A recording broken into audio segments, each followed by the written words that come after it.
Tinawag ako ng asawa ko na isang pagkakamali ng kabataan sa party ng kumpanya. Makalipas ang 24 na oras, ipinakita ko sa kanya kung anong klaseng pagkakamali ako. Nakatayo si Althea sa harap ng salamin sa kanilang master bedroom. Dahan-dahan niyang isinusuot ang kanyang mga hikaw. Mga maliliit na perlas. Regalo mula sa kanyang ina noon pa man. Bahagyang nanginginig ang kanyang mga kamay. Kahit pilit niyang itinatago ito kahit sa sarili niya. Ngayong gabi ang corporate gala para sa tanyag na advertising firm kung saan nagtatrabaho si Marco. Ang kanyang ahensya. Ang kanyang tagumpay. Ang kanyang gabi. Siya, gaya ng dati, ay palamuti lamang sa larawan. Nakasabit sa aparador ang isang makinis na dark sapphire dress. Elegante at simple. Iyon ang damit na inaprubahan ni Marco noon na may maikling sabi. Ayos na yan. Hindi masyadong agaw pansin. Hinaplos ni Alfie ang tela. Ramdam ang lamig ng seda sa kanyang mga daliri. Ang damit ay maganda. Mahal. Ngunit madaling makalimutan. Gaya ng pakiramdam niya sa kanyang sarili sa mga nakalipas na taon. Althea, malapit ka na ba? Kailangan nating umalis sa loob ng 30 minuto. Umalingaw-ngaw ang boses ni Marco mula sa banyo. Ayokong mahuli. Malaking gabi ito. Naiintindihan mo ba? Malapit na. Sagot niya pabalik. Habang isinusuot ang damit at isinasara ang zipper. Isang malaking gabi para sa kanya. Ang ahensya ni Marco, ang Agila Digital, ay kasasara lang ng isang malaking kontrata sa isang Fortune 500 tech company. 6 na buwan ng matinding negosasyon, mga presentasyon, at stress. Ngayon ang oras para sa tagumpay. Alam ni Althea na ang kanyang asawa ang magiging sentro ng atensyon. Tumatanggap ng mga pagbati. Nagpapasikat sa lahat. Nagsasalita tungkol sa kanyang mga nagawa. Siya ay tatayo sa malapit. Ngingiti at tatango. Naghihintay na may magalang na magtanong. At ano naman ang ginagawa mo? At ano ang sasabihin niya? Isa akong domestic engineer. Asawa ako ni Marco. 20 taon na ang nakalipas. Mayroon siyang sariling mga plano. Nagtapos si Althea bilang top of her class mula sa University of Santo Tomas na may degree sa interior design. Nangarap siyang magbukas ng sarili niyang studio. Lumikha ng mga espasyo kung saan komportable ang mga tao. Ngunit pagkatapos ay nakilala niya si Marco. Isang ambisyoso at masiglang marketing student. At nahulog ang kanyang loob. Noon, nangako siyang bubuin nila ang isang buhay na magkasama. Na naniniwala siya sa kanyang talento. At susuportahan niya ang lahat ng kanyang mga pangarap. Sa mga unang taon, ginawa niya iyon. Umupa sila ng isang maliit na 1-bedroom apartment sa isang hindi gaanong kilalang lugar sa Quezon City.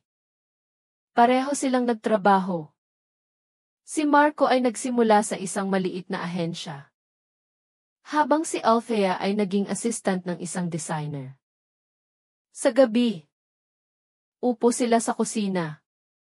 Iinom ng murang beer. At mangangarap tungkol sa hinaharap. Yayakapin siya ni Marco at ibubulong. Kaya nating gawin ang lahat. There. Makikita mo. Sa loob ng 10 taon. Magkakaroon ka ng sarili mong studio at ako naman. Magbubukas ng sarili kong kumpanya. Ngunit, nagbago ang lahat. Mabilis na umangat ang karera ni Marco. Mahusay siyang kumuha ng kliyente. Mangumbinsi. at magbenta ng mga ideya. Sa loob ng 5 taon, pinamunuan niya ang isang departamento. At 3 taon pagkatapos noon, binuksan niya ang Agila Digital. Bumuhos ang pera.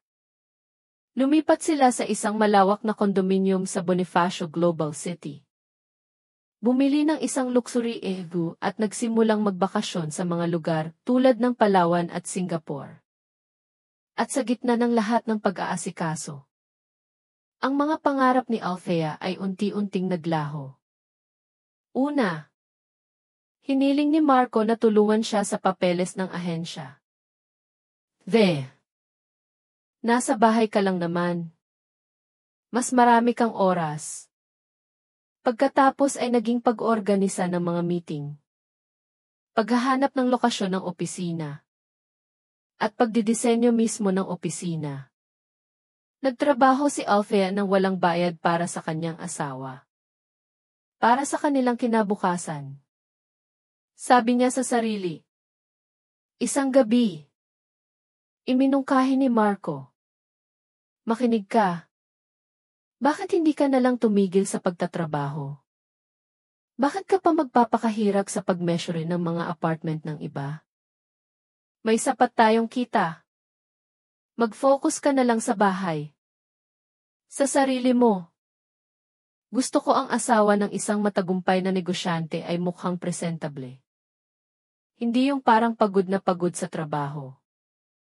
Noon, ang mga salitang iyon ay parang pag-aalaga.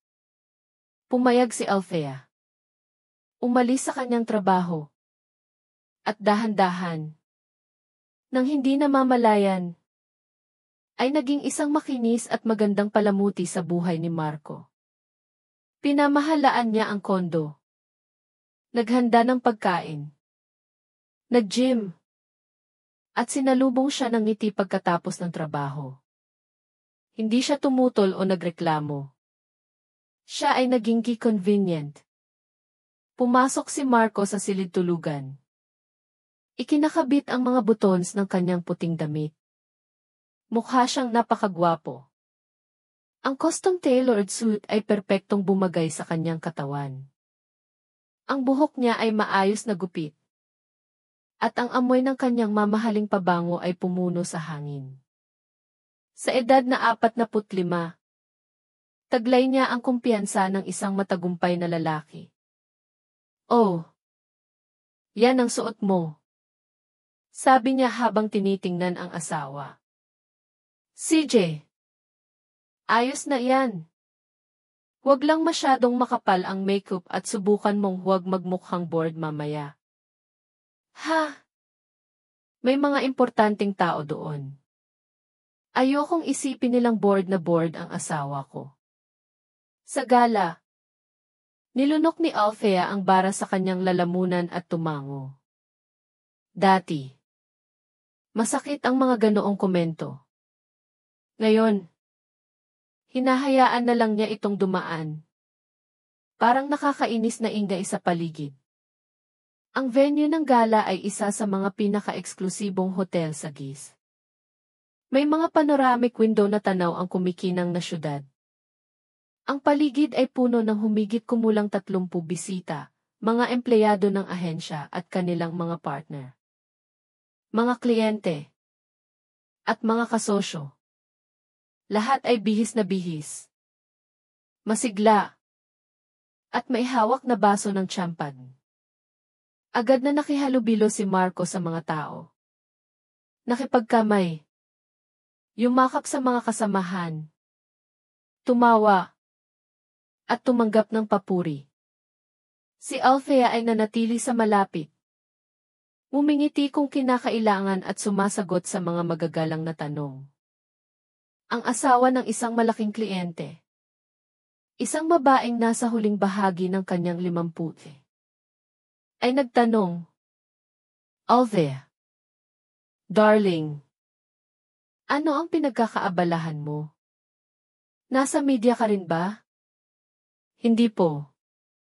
Isa po akong may bahay. Sagot ni Althea. Ang mga salitang iyon ay parang kabisado na niya. Oh, ang galing naman. Kaya may oras ka sa bahay at siguro sa hardin mo. 10 taon na akong hindi nagtatrabaho. At sa totoo lang, isang biyaya na hindi nakatali sa schedule. Magagawa mo ang kahit anong gusto mo. Tumango si Althea. Ngunit sa loob-loob niya, nasaktan siya. Magagawa mo ang kahit anong gusto mo. Nakalimutan na niya kung kailan niya huling ginawa ang isang bagay na gusto niya.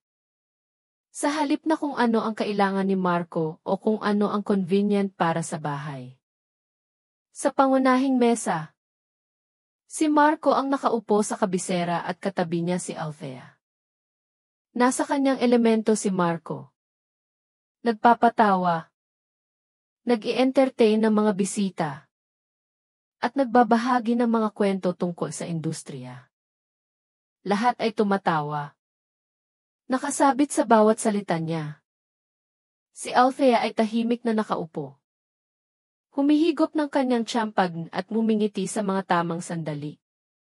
Ang direktor ng parent company, isang matangkad na lalaking may puting buhok, ay tumayo na may hawak na baso.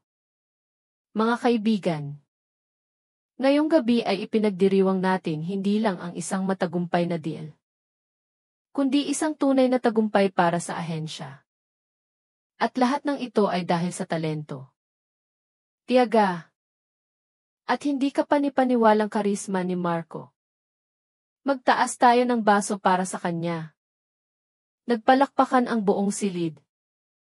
Lahat ay nakatingin kay Marco. Tumayo siya. Nagkukunwaring mapagkumbaba. Ngunit ang kanyang mga mata ay kumikinang sa kasiyahan. Salamat. Salamat. Mga kaibigan. Simulan niya. Naramdaman ni Althea ang paninikip sa kanyang dibdib. Alam niya ang tono na ito. Magpapasikat na naman siya. Alam niyo, ang tagumpay ay laging isang team effort. Patuloy niya. Kung wala kayo, wala akong mararating. Kayo ang pinakamagaling na team na mahihiling ninuman. Palakpakan at masigabong hiyawan. Huminto si Marco. Tiningnan ang buong silid. At pagkatapos ay ibinaling ang tingin kay Althea. Mayroong panunuya sa kanyang mga mata. Agad na naramdaman ni Althea na may mali. Isang kilabot ang gumapang sa kanyang likuran. At syempre, patuloy ni Marco. Habang lumalawak ang ngisi sa kanyang mukha. Gusto kong magtaas ng baso para sa aking asawa. Ang aking Dea. Itinaas niya ang kanyang baso at lahat ay napatingin sa kanya.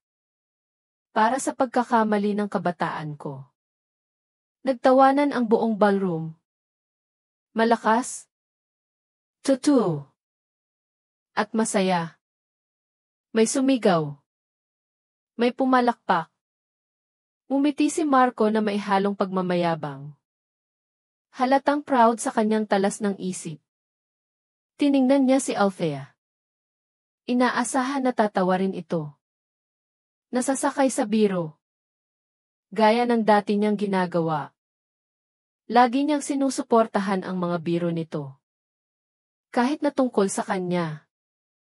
Ngunit sa pagkakataong ito, may kung anong nabasag sa loob ni Althea. Hindi lang basta nabasag. Ito ay nadurog na parang manipis na yelo. Naupo siya na may nakapirmeng ngiti. Isang nagyayelong lamig ang kumalat sa kanyang katawan. Pagkakamali ng kabataan. Ganoon ang tawag niya sa kanya sa harap ng kanyang mga kasamahan. Mga kasosyo. Mga estranghero. 20 taon ng pagsasama. 20 taon ng pagsuko sa sariling pangarap para sa kanyang karera. 20 taon ng pagpapatawad sa kanyang mga kalokohan. Alam niya ang tungkol sa sekretaryang iyon 3 taon na ang nakalipas. At sa kliyenteng isinama niya sa business trip. 20 taon ng pagpapanggap na hindi napapansin kung paano bumababa ang respeto niya sa kanya. Na tinitingnan siya bilang isang magandang kasangkapan sa kanyang bahay. At ngayon, pagkakamali ng kabataan. Itinaas ni Althea ang kanyang baso at ngumiti. Walang nakapansin na hindi umabot sa kanyang mga mata ang ngiti. Ininom niya ang tsampag ng isang lagukan. Ang hapdi ng bula sa kanyang lalamunan ay tila tuluyang gumising sa kanya. Nagpatuloy ang hapunan. Si Marco ay kontento sa sarili. Patuloy na nagbibiro at tumatanggap ng mga papuri. Ilang beses niyang tinapik ang balikat ni Althea na para bang nagsasabing, "Huwag ka nang magalit. Biro lang yon." Tumango siya. Ngumiti. Sa loob niya, isang kakaibang pagkadiskonekta ang lumalaki. Para siyang nanonood mula sa labas. Isang batang empleyado ng ahensya. Isang babaeng nasa huling bahagi ng kanyang 20.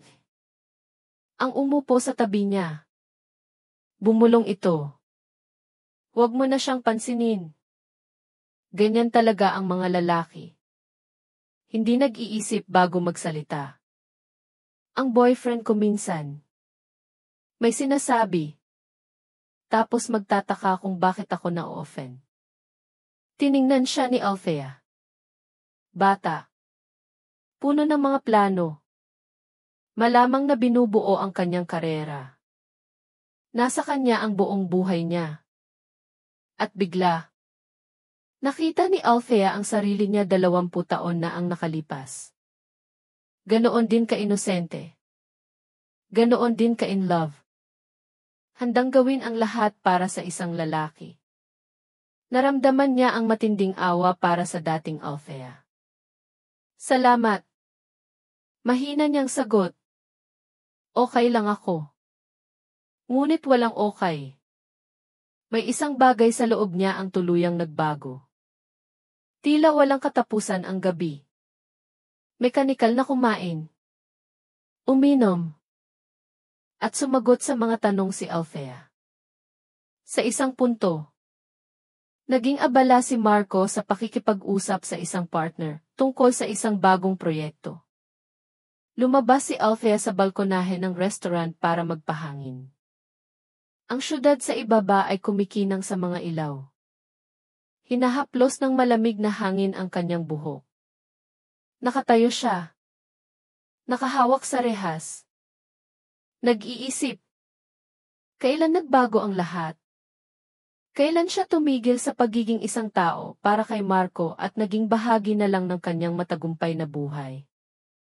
Kailan niya sinimulang payagan ang sarili niyang sabihin ang mga masasakit na salita? At higit sa lahat, kailan niya pinayagan si Marco na tratuhin siya ng ganoon? Naalala ni Althea na gusto niyang mag-enroll sa mga design class 1 taon na ang nakalipas para bumalik sa kanyang propesyon. Tumawa si Marco noon. Bakit mo gagawin yan? 20 taon ka nang hindi nagtatrabaho. Sino ang kukuha sa'yo? Mag-focus ka na lang sa fitness. Medyo tumataba ka na.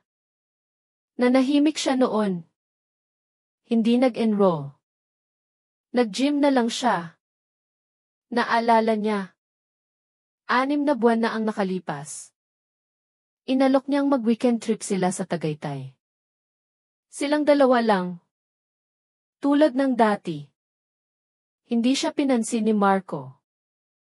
Walang oras para sa romansa ngayon. Mainit ang proyekto ko. Saka, ano namang gagawin natin doon? Hindi ka na yung babaeng kayang matulog sa tent. Sa bawat pagkakataon, nilulunok niya ang insulto. Kinukumbinsi ang sarili na maliit na bagay lang iyon. Na ang pamilya at katatagan ang mahalaga. Na lahat ng mag-asawa ay dumadaan dito.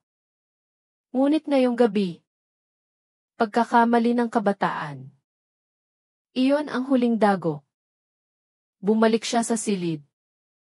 Hindi man lang napansin ni Marco ang kanyang pagkawala. Umupo si Alfea sa kanyang lugar. Inubos ang kanyang tsampan.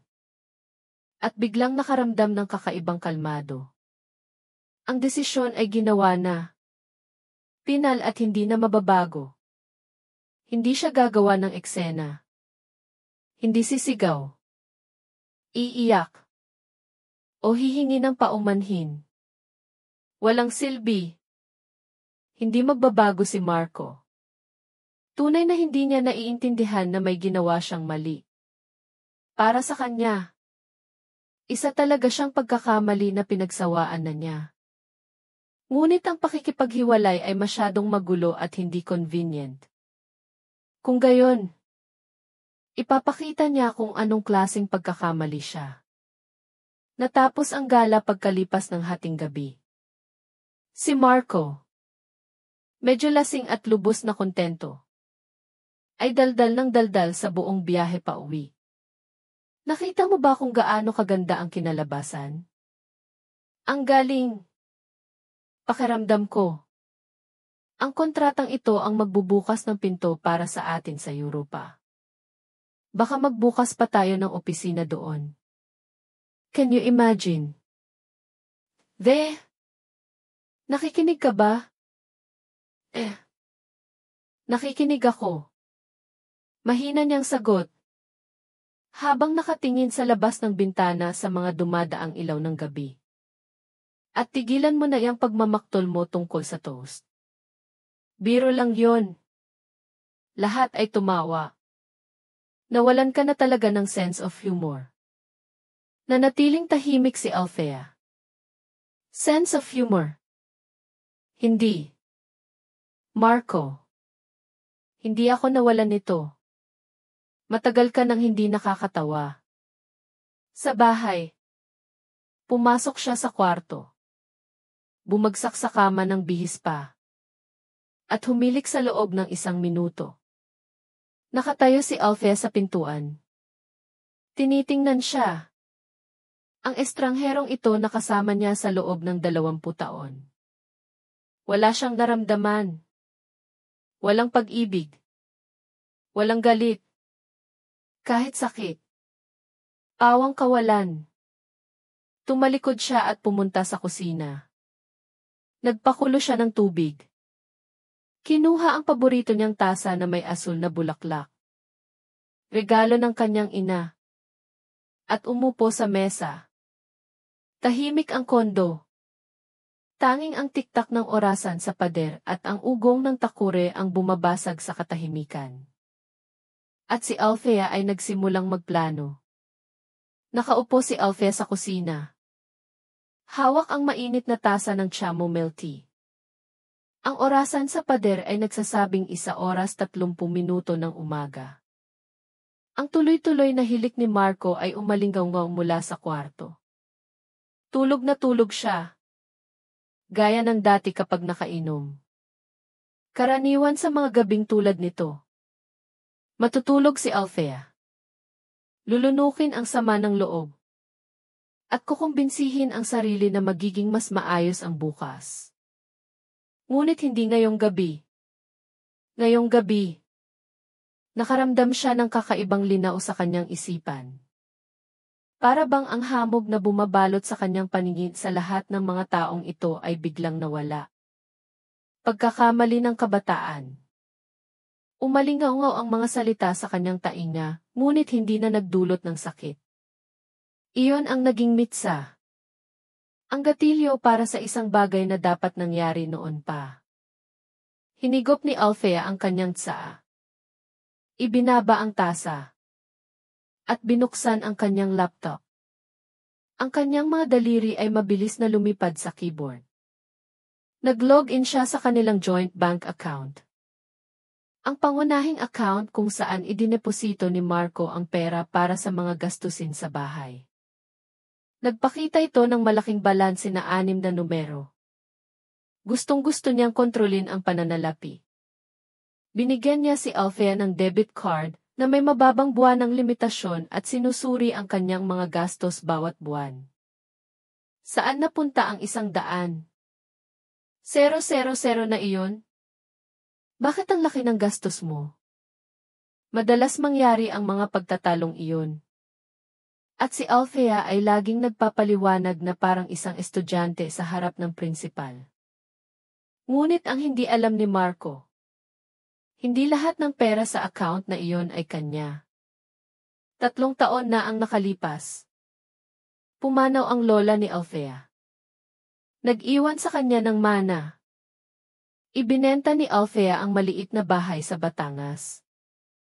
At ang perang nakuha, halos 5 milyong piso, ay inilagay niya sa kanilang joint account para sa down payment sa kondo sa Keys, kung saan sila ngayon nakatira.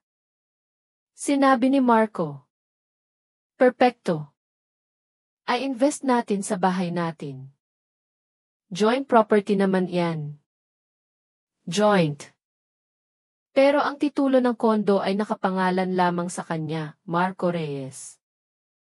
Napangisi si Althea. Gaano siya naging bulag? Ilang taon niyang hinayaan si Marco na magdesisyon para sa kanya. Pamahalaan ang kanyang pera, oras, at buhay.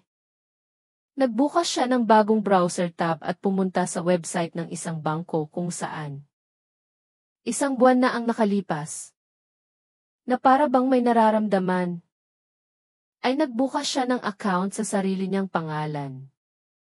Noon, isa lamang itong malaking pagnanais na magkaroon ng isang bagay na sarili niya. Independiente. Ngayon, ito ay isang lifeline. Kinumpirma ni Althea ang routing at account numbers. Pagkatapos ay bumalik sa joint account at sinimulang ilipat ang pera. Hindi lahat ng sabay-sabay. Magti-trigger iyon ng alerto sa bangko. Una, 150,000 piso. Kinumpirma niya ang transaksyon sa pamamagitan ng text message. Pagkatapos, isa pang 100,000. Pagkatapos, 200,000. Sunod-sunod na paglilipat. Metodikal at kalmado. Hindi nanginginig ang kanyang mga kamay. Pantay ang tibok ng kanyang puso. Sa loob ng halos 1 oras, nailipat niya ang halos 5 milyong piso sa kanyang personal na account. Matutuklasan ni Marco ang naubos na account sa umaga at syempre, magmamadaling pumunta sa bangko. Sisigaw at hihilingin na ibalik ang pera. Ngunit ang mga operasyon ay legal. Ginawa mula sa isang account kung saan mayroon siyang buong access. Patungo sa isang account sa sarili niyang pangalan. Walang panloloko. Isinara ni Althea ang laptop at inubos ang malamig na tsaa. Tumayo siya at pumasok sa maliit na silid na tinatawag ni Marco na kanyang study. Nandoon ang kanyang malaking mahogany desk. Isang leather na upuan. At mga hanay ng mga aklat tungkol sa marketing at negosyo na hindi naman niya binabasa. Para lang sa ambience. Mayroong isang safe na nakakabit sa pader. Alam ba ni Althea ang kombinasyon? Siyempre. Mayabang si Marco. Ngunit predictable. Ang code ay ang petsa ng kanilang kasal, Hunyo 15. Ang mismong petsa na tinawag niyang ipagkakamali ng kabataan sa publiko. Inilagay niya ang mga numero. Nag-click ang safe at bumukas. Sa loob ay may mga malinis na tumpok ng pera. Laging may cash si Marco para sa mga emergency. Hindi lubos na nagtitiwala sa mga bangko. Mabilis na nagbilang si Althea. Humigit kumulang 250. 000 piso. Kinuha niya lahat. Pagkatapos ay kinuha niya ang mga dokumento, mga kontrata, at mga security. Mabilis niyang tiningnan ang mga ito, mga stock option, mga bond certificate. Isiniksik niya ang lahat sa isang malaking Manila envelope.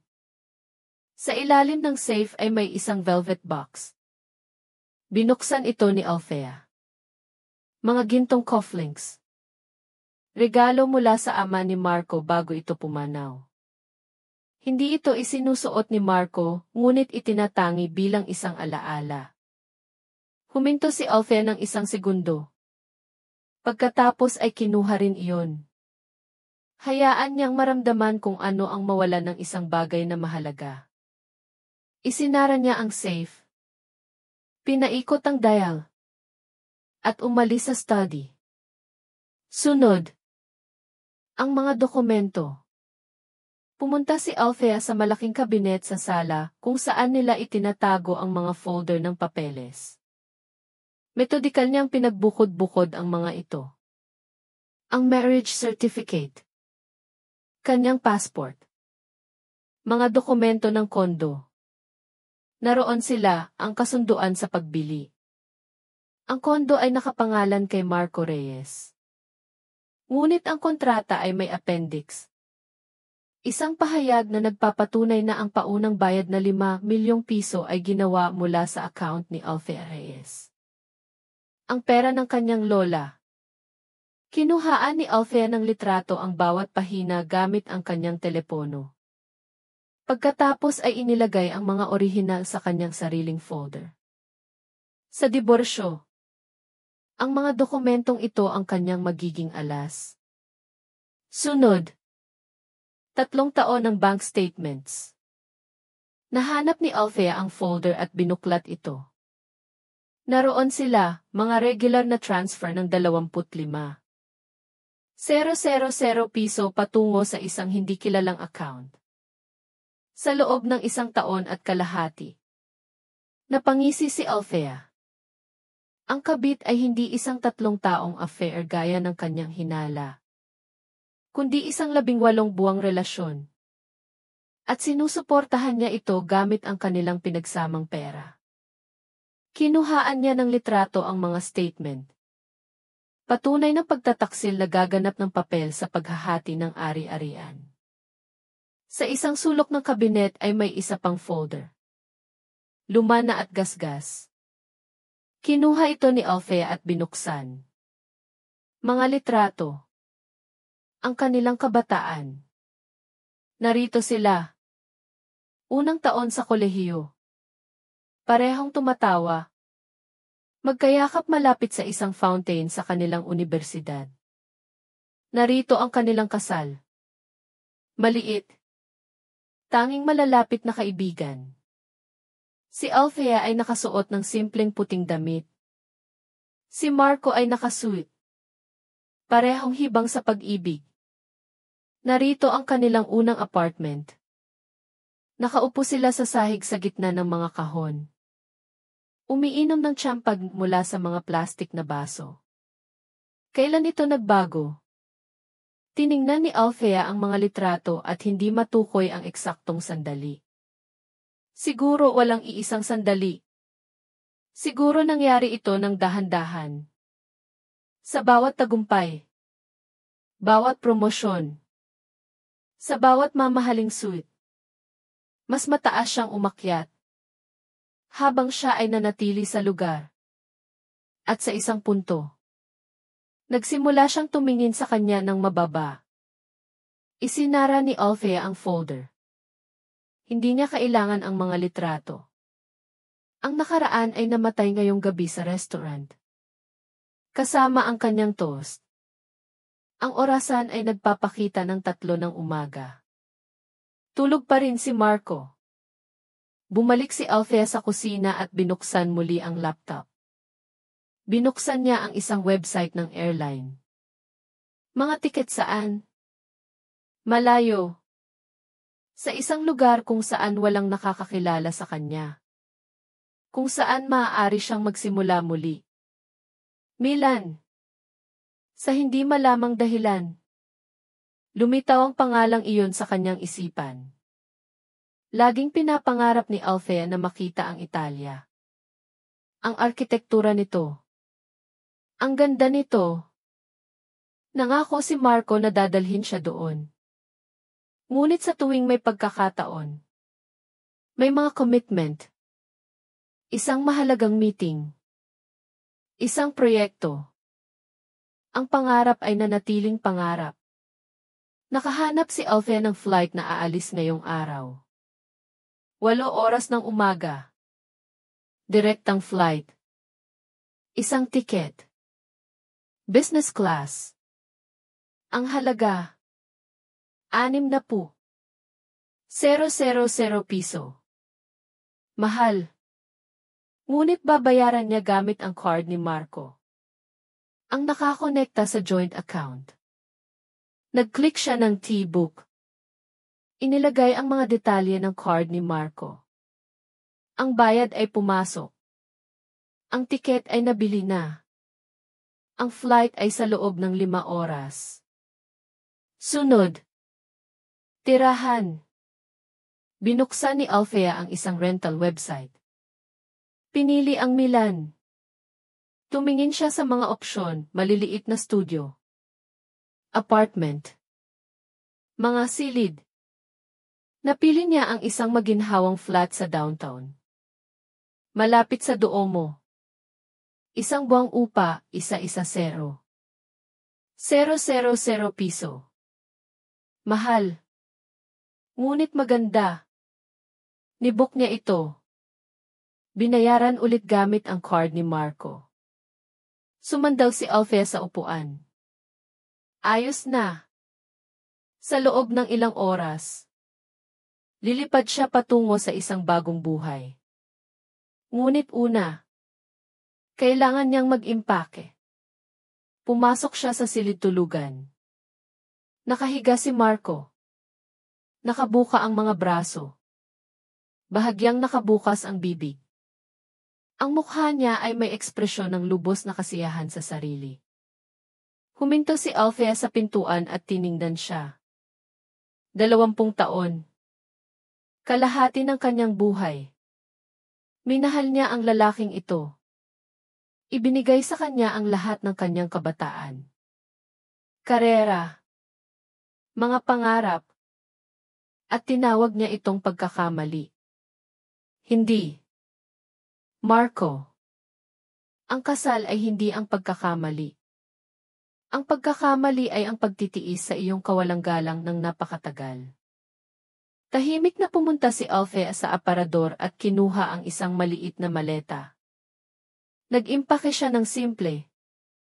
Tanging mga pangangailangan lamang. Ilang damit. Underwear. Kanyang makeup bag. Mga dokumento. Ang kanyang passport. Lahat ng papeles ng kondo. Mga bank statement. Ang mga ebidensya sa kanyang telepono. Ang laptop. Mga charger. At ang mga perlas na hikaw ng kanyang ina.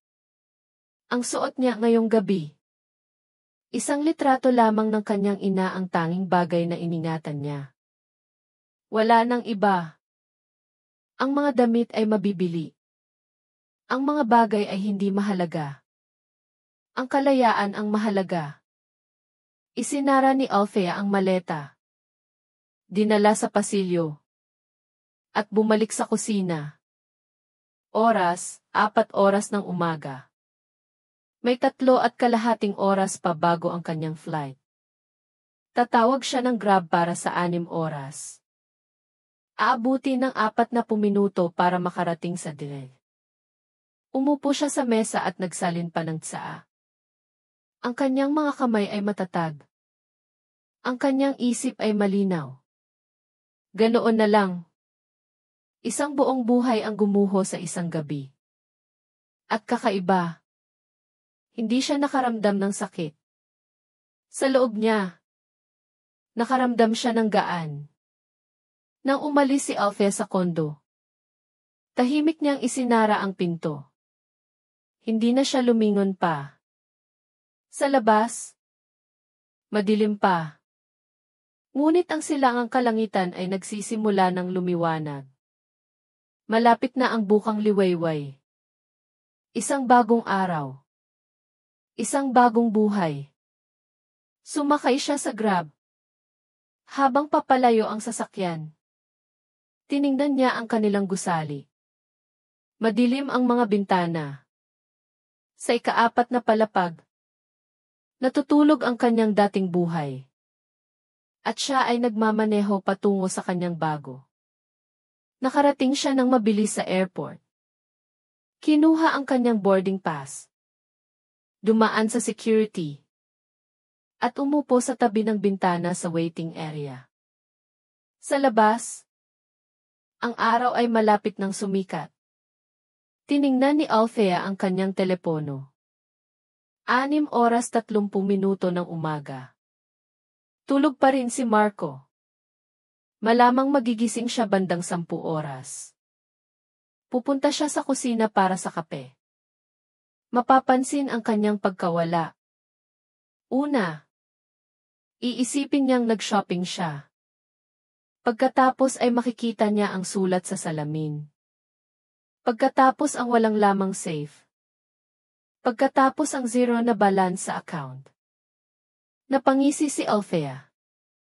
Tinawag ang flight ng 7:30.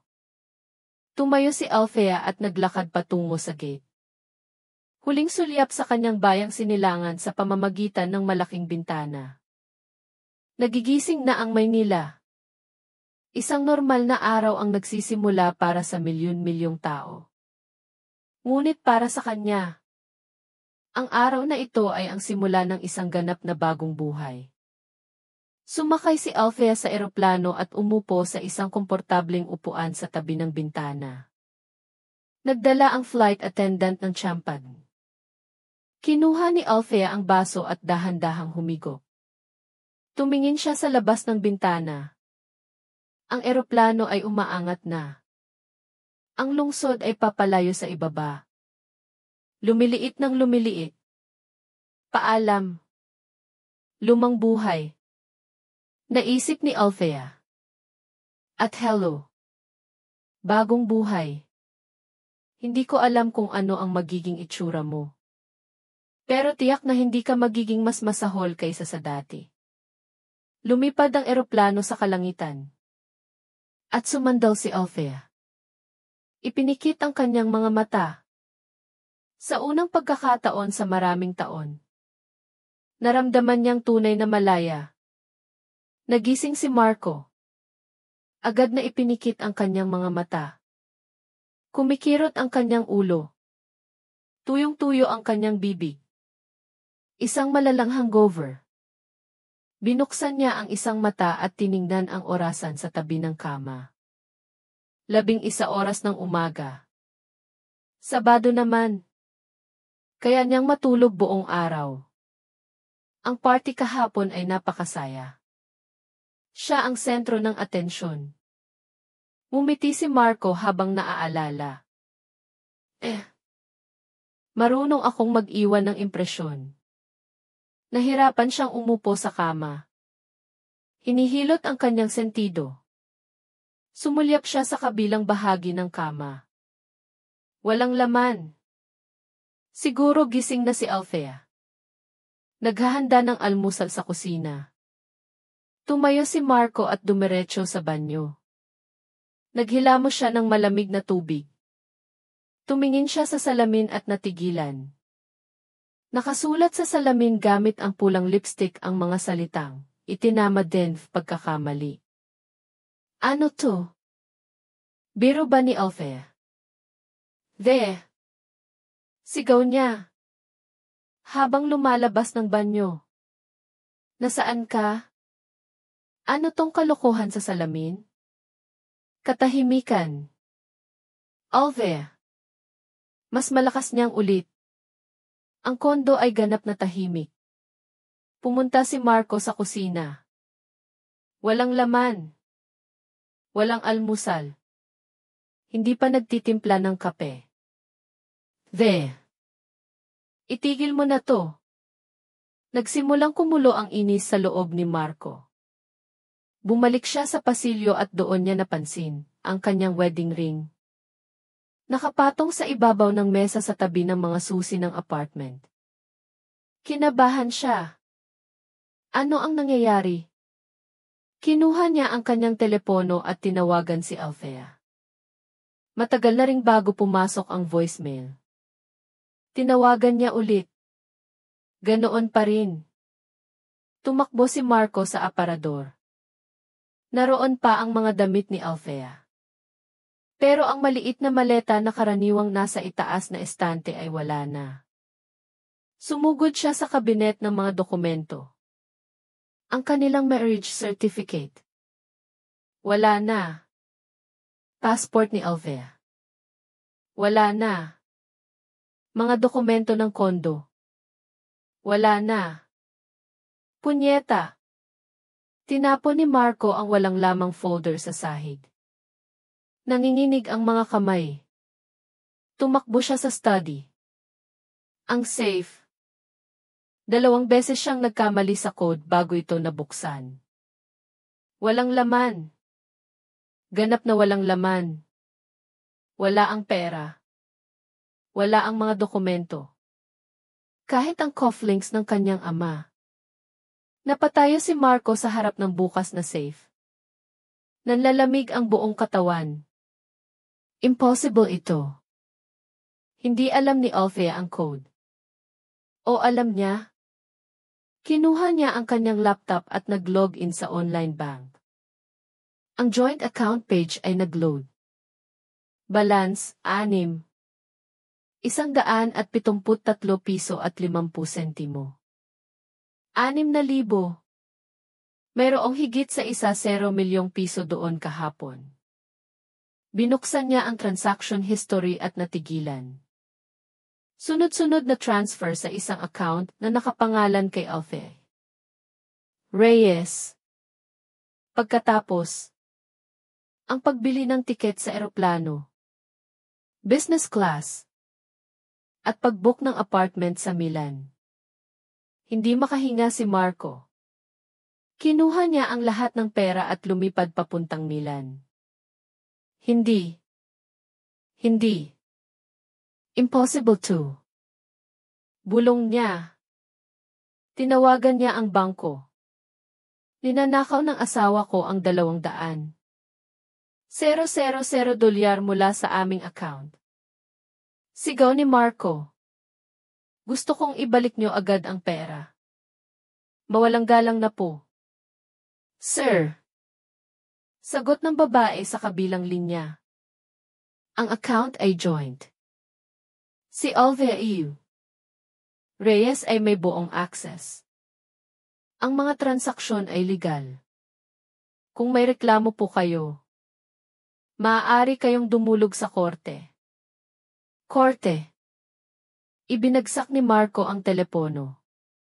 Nagsimula siyang maglakad-lakad sa silid. Hawak ang kanyang ulo. Isip. Anong gagawin? Tumunog ang kanyang telepono. Ang kasamahan niyang si Julian. Marco. Grabe ka kagabi. Lalo na yung toist mo tungkol sa pagkakamali ng kabataan. Tawang-tawa lahat. Natigilan si Marco. Ang toast. Pagkakamali ng kabataan. Naalala niya ngayon. Nagbiro siya tungkol kay Althea. Akala niya nakakatawa. At si Althea. Sinubukan niyang alalahanin ang mukha nito sa sandaling iyon. Ngunit ang tanging naaalala niya ay ang tawanan at palakpakan. Busy ako. Julian. Sabi niya at ibinaba ang telepono. Ang toast. Ang sulat sa salamin, itinama ang pagkakamali. Nag-ugnay ang lahat. Diyos ko. Umalis ba siya dahil doon? Dahil sa isang hangal na biro? Hindi. Katawa-tawa iyon. Ngunit ginawa niya. Naghanap siya online kung paano makahanap ng taong umalis ng bansa. Tumawag siya sa isang detective agency. Ang International Tracing Services po ay nagsisimula sa 150. 000 piso. Wala akong ganyang pera. Kinuha niya lahat. Kung gayon, pasensya na po. Hindi kami makakatulong. Ibinato ni Marco ang telepono sa sofa. Sumisigaw sa kawalan ng magawa. Paano niya ito mahahanap ng walang pera? Sa gitna ng kaguluhan, isang kahon ng sapatos sa ilalim ng aparador ang nakuha ang kanyang pansin. Binuksan niya ito. Mga litrato. Ang kanilang kabataan. Si Althea na tumatawa. Masaya. Ang kanilang kasal. Ang kanilang unang apartment. Naalala ni Marco kung paano niya sinuportahan si Althea sa simula. Kung paano ito naniwala sa kanya. At ano ang ibinalik niya? Pera. Kondo. Cots. Ngunit pag-ibig. Respeto. Pansin. At tinawag niya itong pagkakamali sa harap ng lahat. Para lang sa isang tawanan. Naintindihan niya. Hindi si Althea ang nagkamali. Siya. Siya ang nagkamali nang simulang baliwalain ito. Nang ituring siyang isang kasiguruhan. Ngunit umalis ito. At kinuha niya hindi lang ang pera. Kinuha niya ang 20 taon ng kanyang buhay at ipinakita sa kanya na isa siyang hungkag na sisidlan sa buong panahong iyon.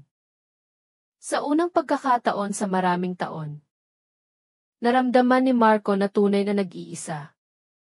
At sa unang pagkakataon, nagtaka siya kung maibabalik pa ba niya ang lahat. Ngunit paano mo ibabalik ang isang taong nagbigay sa iyo ng 20 taon at tanging paghamak ang natanggap?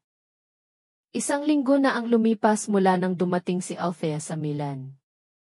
Sa mga unang araw, naglakad-lakad lang siya sa lungsod. Pumapasok sa maliliit na cave. At nanonood ng mga tao. Kailangan niya ng oras para tanggapin na hindi ito isang panaginip. Talagang umalis siya. Talagang nandito siya. Libu-libong milya ang layo mula sa kanyang dating buhay. Kahapon, pumasok siya sa isang maliit na cave sa kanto ng kanyang kalye.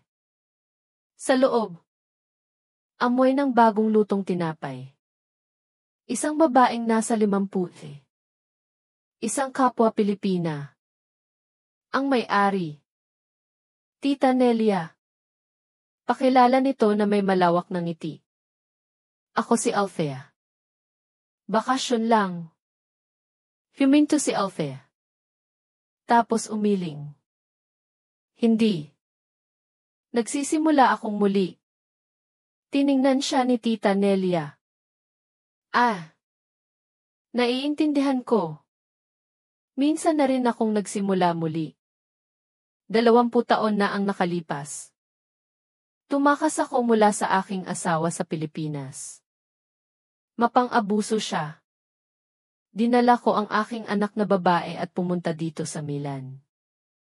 Walang pera. Walang trabaho. Isang maleta lang. Napatigil si Althea.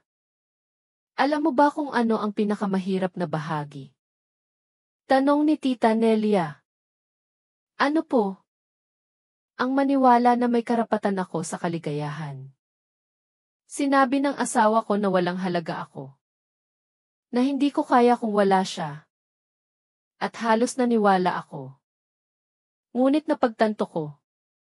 Mas mabuting masira ng mag-isa kaysa mabuhay kasama ang isang taong hindi ka pinapahalagahan. Naramdaman ni Althea na may namumuong luha sa kanyang lalamunan. Salamat po.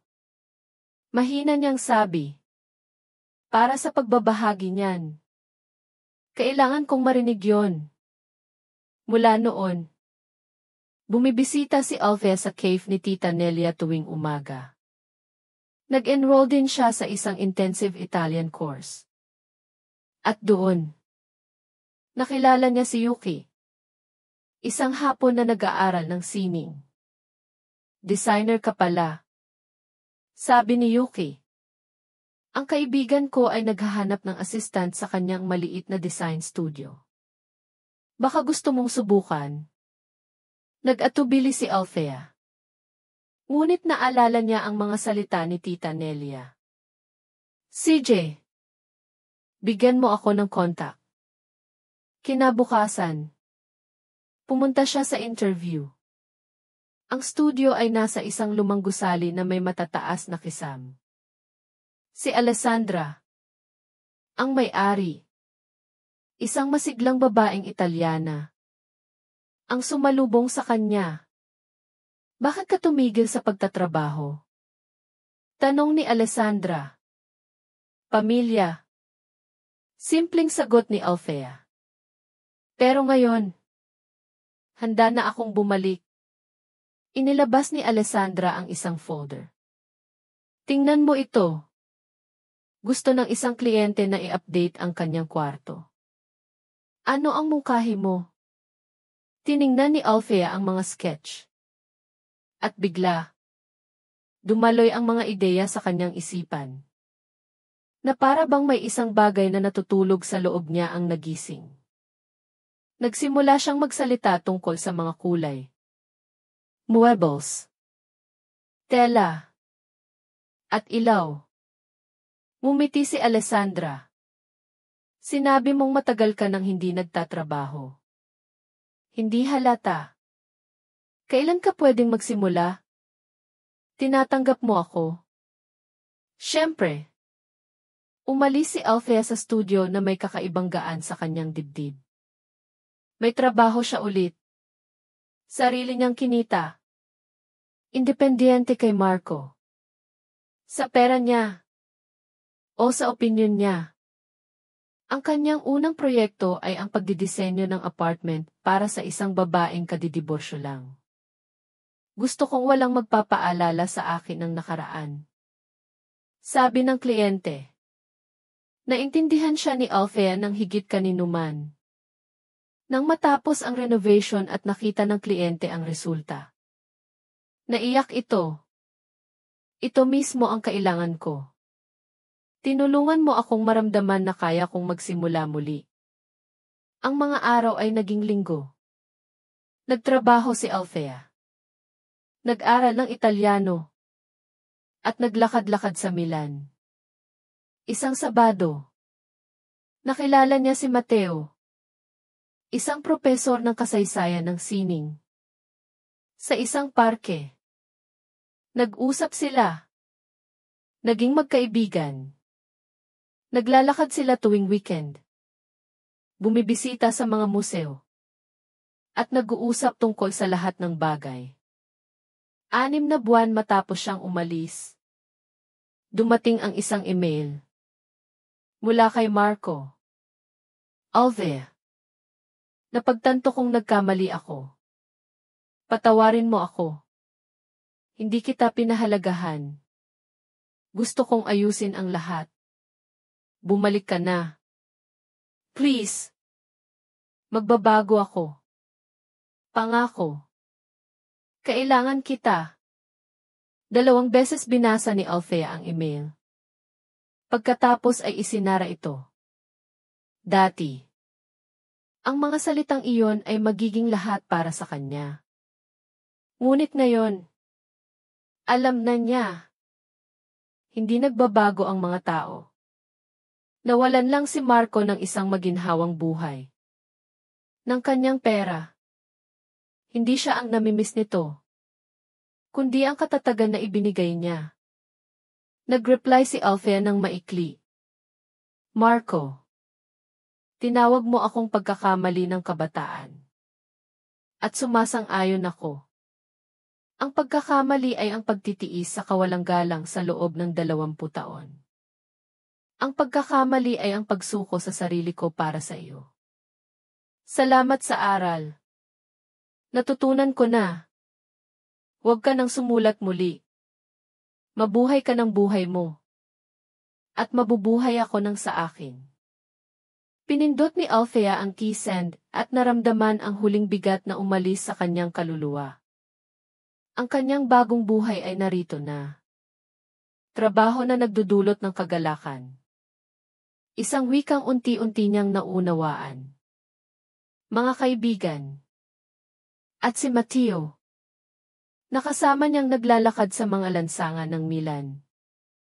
Sa isang cave, tinanong siya ni Mateo, "Masaya ka ba?" Huminto si Althea. Masaya ba siya? Wala siyang asawa. Walang dating buhay. Walang katatagan. Ngunit mayroon siyang trabahong minamahal. Mga kaibigan. At kalayaan. Sagot niya. Masaya ako.